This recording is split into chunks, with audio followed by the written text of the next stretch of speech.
In the spring of 1988, Jerome Howard, the 35-year-old president of business affairs for Joseph and Catherine Jackson's main entertainment corporations, received a telephone call from someone named Kenneth Choi, a Korean businessman who desperately wanted to arrange a meeting with Joseph. Kenneth, who had already been booed off of Michael Jackson's office, as well as the offices of his accountant, Marshall Guffin, and attorney John Branca, told Jerome that he was from a wealthy family interested in spending millions to organize and promote a Jackson family concert tour in Korea. Realizing, of course, that just such a reunion was always on Joseph's and Catherine's minds. Jerome arranged a meeting between Kenneth and Joseph. Millions of dollars were offered at the meeting, Jerome remembered. The guy was talking 10 to 15 million. Whatever it would take to get the Jackson brothers to come together for these concerts. That's what he and his family wanted to spend. Joseph was excited. Troy invited us to go to Korea to check things out. We didn't know what was happening. All I know is that the guy had a lot of money and he wanted to give it to us. Joseph, Catherine, and Jerome took a 4-day trip to Korea with Kenneth, paid for by Kenneth. They were wined and dined and introduced to several wealthy and influential business people, celebrities, and politicians. They also met a gentleman who could not speak English named Mr. Lee, who was introduced as Choi's brother. They were told that Lee, who owned a shipping company, would be the primary baker of the proposed Jackson's concerts, along with the Seagate Times, a Korean newspaper. Through his interpreter security, Mr. Lee said that if the concerts were successfully organized, he would invest $2 million in a record company for Joseph. Of course, Joseph was intrigued and eager to move forward with the deal. These people knew the strengths and weaknesses of the Jackson family, Jerome Howard recalled. They knew that Joseph was interested in getting money for his company and for himself. They understood that Catherine's interest was for her family. She wanted to make money for her children. They seemed to know everything about the Jacksons, and they knew how to play all with the angles. In the course of meetings, Jerome soon discovered that the Sega Times was owned by the Reverend Simon Moon and the Unification Church. The so-called Moonies, as it turned out, were actually to be the ones primarily backing the tour. Although many people have joked over the years about being hassled for small change about young Moonies in airports, Moon's followers have actually raised a lot of money, which Moon has invested in a number of diversified enterprises, including banks, restaurants, fisheries, and the media. However, the unoffi- unofficiation church have been a lightning rod for controversy. Christian fundamentalist groups have charged that the church was not Christian. Liberal groups have accused them of being too right winged. Parents have hired deprogrammers to kidnap their children who are living in Mooney compounds. Although membership was rapidly declined, the Unification Church is still wealthy.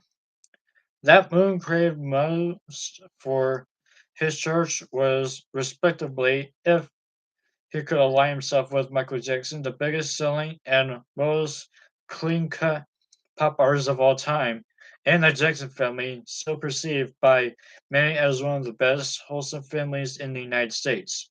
Moon will benefit greatly. The price will be high, but the prestige will be worth the cost.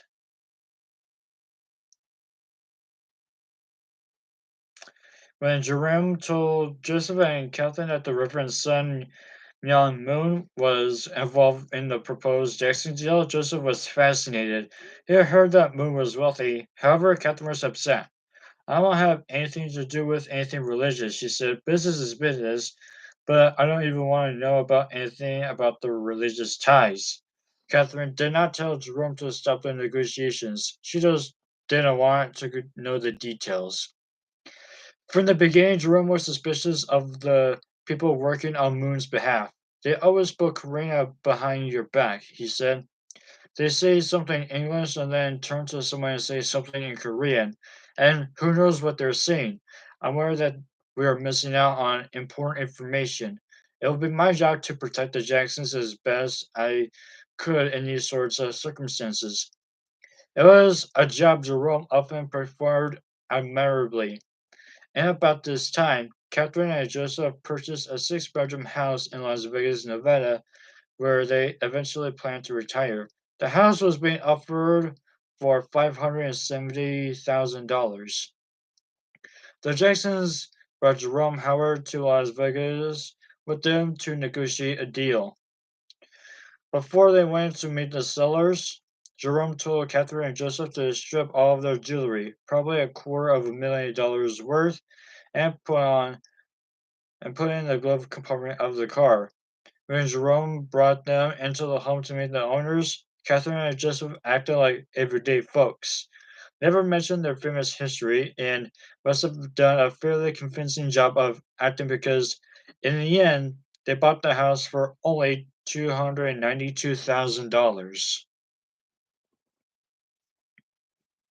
Of the cost of the home, $200,000 came from the money that Michael had given Catherine. She then mortgaged the balance. A month after their first visit to Korea, Joseph, Catherine, Rebbe, and Jerome returned for more meetings. They attended a meeting with Reverend Dr. Chung Hong Chak, president of the Siga Times. A large framed picture of the Reverend Sam Young Moon hung in his office. Catherine tried to ignore it. Ka told Jerome to put together a proposal, and whatever my son wants to do, we'll do it. He kept saying my son through the whole meeting, and we were under the impression that Choi was his son. He wasn't. However, called Ka may, of course, have met the reference in a spiritual, rather than strictly familiar way. Catherine and Joseph then met privately with Reverend Ka in their suite. They had Assumption's breakfast and exchanged gifts. Catherine gave them autographed pictures of their family members. After that meeting, Catherine and Joseph went shopping and along with a tour guide, all to keep them busy while Jerome started talking real business. Working with Cause Special Assistant David Hose, Jerome Howard began structuring a deal with the Ambassador Hotel. Joseph, Catherine, and Jerome agreed that the way to structure it was to make the Moonies the sponsors of the show and Catherine and Joseph the promoters. Catherine and Joseph would establish a company for this purpose, which they would call Jackson Family Concerts International. Reverend Cause representatives then took what Jerome had outlined, left the hotel, and brought the papers to the lawyers. They returned 3.5 hours later. They came back with a contract that was so wild I couldn't believe it, Jerome said. We want Michael to begin the show by singing the Korean national anthem and then perform three Korean numbers in Korean costumes. I looked at that contract and thought, oh man, this is ridiculous.